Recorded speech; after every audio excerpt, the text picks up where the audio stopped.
Good evening friend. তো তোমরা দেখছো WP motivation YouTube channel. WP motivation YouTube চ্যানেলের পক্ষ থেকে প্রত্যেককে স্বাগত জানাই বন্ধুরা।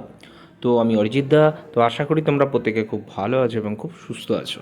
তো আজকে তোমাদের কী বিষয়ে ভিডিও করতে চলেছি, তোমরা টাইটেল এবং থাম্বনেল দেখেই অবগত হয়ে গেছো তোমাদের কী বিষয়ে কিন্তু আজকে ভিডিও করতে চলেছি। তো আজকের ভিডিওটা তোমাদের জন্য খুবই খুবই একটা গুরুত্বপূর্ণ কিন্তু ভিডিও হতে চলেছে। তো আজকে বছরের শেষ দিন, তাই তো। তো নতুন বছর কার কেমন মানে কাটলো, অনেক বেদনা, অনেক আনন্দ, এই মিশ্রণ নিয়েই কিন্তু আমাদের এই বছরটা গেছে হয়তো, যেটা আমার মনে হয়। তো কার কেমন মানে বছরটা এনজয় করলে বা কারোর সত্যি অশ্রু ঝরেছে কি না সেটা আমাকে অবশ্যই কমেন্ট করবে। এবং আগামী বছর অর্থাৎ আজকে রাত্রি পোহালেই যে হ্যাপি নিউ ইয়ার, অর্থাৎ নতুন বছর তোমাদের প্রত্যেকের জীবনে আনন্দময় হয়ে উঠুক, সুখময় হয়ে উঠুক এবং আলোকিত হয়ে উঠুক, এই কামনাই আমি কিন্তু আজকে করি। তো চলো কথা না বাড়িয়ে তোমাদের আজকে আমি ভিডিওটা শুরু করে দিই। তো আজকের ভিডিওটা কী বিষয়ে হতে চলেছে তোমরা কিন্তু ইতিমধ্যেই বুঝে গেছো। তো বর্তমানে আমি রয়েছি ওয়েস্ট বেঙ্গল পুলিশের অফিসিয়াল ওয়েবসাইটে। তো সেখানে দেখতে পাচ্ছ recruitment to the post of constable, lady constable in Kolkata police 2024। ঠিক আছে, এটা নিয়ে একটা গুরুত্বপূর্ণ নোটিশ তোমাদের উদ্দেশ্যে কিন্তু প্রকাশিত হয়েছে। তো দেখতে পাচ্ছি আমরা কি বলা হয়েছে না, notice for the professional answer কি অফ প্রিলিমিনারি রিটেন টেস্ট। ঠিক আছে, তো তোমাদের যে এক্সাম যেটা হয়েছিল প্রিলি 21শে ডিসেম্বর, তার যে তোমাদের অ্যান্সার কি সেটা কিন্তু এখানে প্রকাশিত হয়েছে। ঠিক আছে, তো কি বলা হয়েছে আমরা একটু দেখে নিই।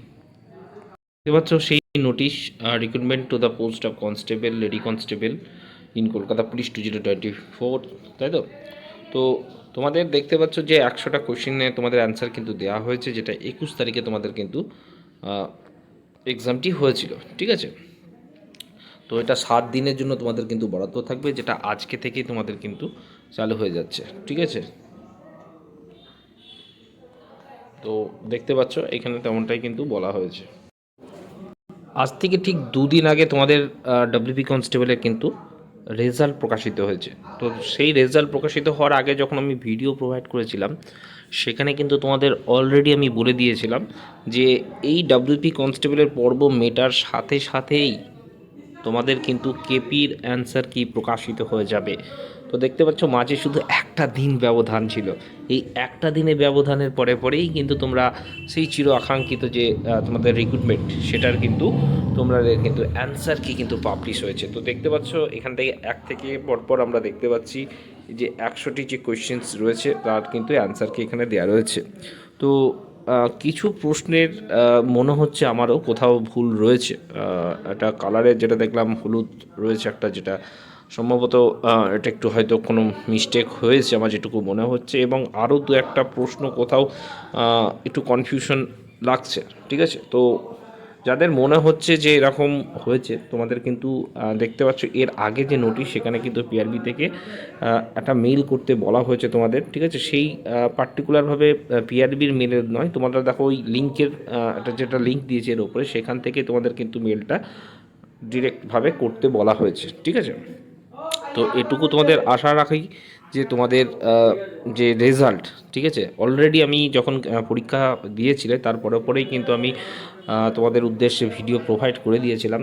কেপি কনস্টেবলের সম্ভাবনা যেটা রয়েছে তোমাদের রেজাল্ট প্রকাশিত হওয়ার, সেটি তোমাদের যে ডব্লিউবি কনস্টেবল যখন তোমরা পিএম এবং পিটি শুরু করবে, মানে যে উইক থেকে করছে তার পরের উইকে কিন্তু তোমাদের রেজাল্টটা প্রকাশিত হওয়ার একটা প্রবল প্রবল সম্ভাবনা কিন্তু থাকবে। কারণ যেটুকু বোঝা যাচ্ছে বা যেটুকু শোনা যাচ্ছে, তোমাদের হয়তো ডব্লিউপি কনস্টেবলের মাঠের পরে পরেই তোমাদের কিন্তু এই যে স্পেশাল ডে যেটা রয়েছে তারপরেই তোমাদের কিন্তু মানে আমাদের জানুয়ারি মাসের লাস্ট উইকে, অর্থাৎ যে স্পেশাল ডেটা থাকে, ঠিক আছে, হিস্টোরিক্যাল যে স্পেশাল ডে একটা রয়েছে, তারপরেই তোমাদের হয়তো গ্রাউন্ড শুরু হতে পারে। ঠিক আছে, একটা সম্ভাবনা কিন্তু যেটুকু মনে হচ্ছে হওয়ার একটা কথা রয়েছে। কারণ আমরা দেখেছিলাম ডব্লিউপিএসআই কেপিএসআইয়ের প্রথমে কেপিএসআই গ্রাউন্ডের পরে পরেই কিন্তু ডব্লিউপিএসআই গ্রাউন্ডটা হয়েছিল। সেরকম সিমultaneouslyভাবে যদি আমরা ভাবি, ডব্লিউপি কনস্টেবলের গ্রাউন্ডটা যেহেতু শুরু হয়েছে মানে হচ্ছে, তো এটা শেষ হওয়ার সাথে সাথেই আমাদের কিন্তু কেপিরও কিন্তু গ্রাউন্ডটা শুরু করা হবে, কারণ ডেপুটেশনেও তেমনটা বলা হয়েছিল পরপর আমরা মানে গ্রাউন্ডগুলো র্যান্ডমলিভাবে স্টার্ট করা হবে। সেক্ষেত্রে একটা সম্ভাবনা আমি বুঝতে পারছি যে তার আশেপাশেই হয়তো তোমাদের এটি হবে। তো যেমনটা হয়তো আমরা আশা করি তারপরেই মেন্সের জন্য হয়তো সময় থাকবে না তোমাদের, ফেব্রুয়ারি মাসেই আমরা ধরে নিতে পারি এটারও মেন্স হওয়ার একটা সম্ভাবনা কিন্তু রয়েছে, ঠিক আছে। এবং খুব তাড়াতাড়ি হয়তো রিক্রুটমেন্টটা কমপ্লিট করতে পারে, ঠিক আছে। তো পরবর্তী সময়ে হয়তো আরও আমরা জানতে পারবো। তো এতক্ষণ আমরা ধরে রাখি যে তোমাদের অ্যান্সার কি যেহেতু প্রকাশিত হয়েছে, প্রত্যেকে মিলিয়ে নাও কত স্কোর হচ্ছে এবং আমাকে কমেন্ট করো কার কত স্কোর হচ্ছে, ঠিক আছে। তোমাদের রেজাল্ট নিয়ে যারা চিন্তিত রয়েছে তাদেরকে বলছি রেজাল্টও খুব দ্রুততার সাথে তোমাদের হবে এবং গ্রাউন্ডও হয়তো সম্ভাবনা যেটা আমরা দেখতে পাচ্ছি মানে এই মাসের শেষেই হতে পারে। করি তোমাদের ভিডিওতে সমস্ত কিছু প্রশ্নের উত্তর দিতে পেরেছি। এরপরেও যদি কোনো জিজ্ঞাসা থেকে থাকে অবশ্যই কমেন্ট করতে ভুল করবে না। ভালো লাগলে ভিডিওটি বেশি করে শেয়ার করে রাখার অনুরোধ রইল এবং একটা করে লাইক করে দিও। চলো প্রত্যেককে এনজয় করো, বছরের শেষ দিন খুব সুখরিত হয়ে উঠুক আগামী বছর। চলো বাই, টাটা, গুড নাইট।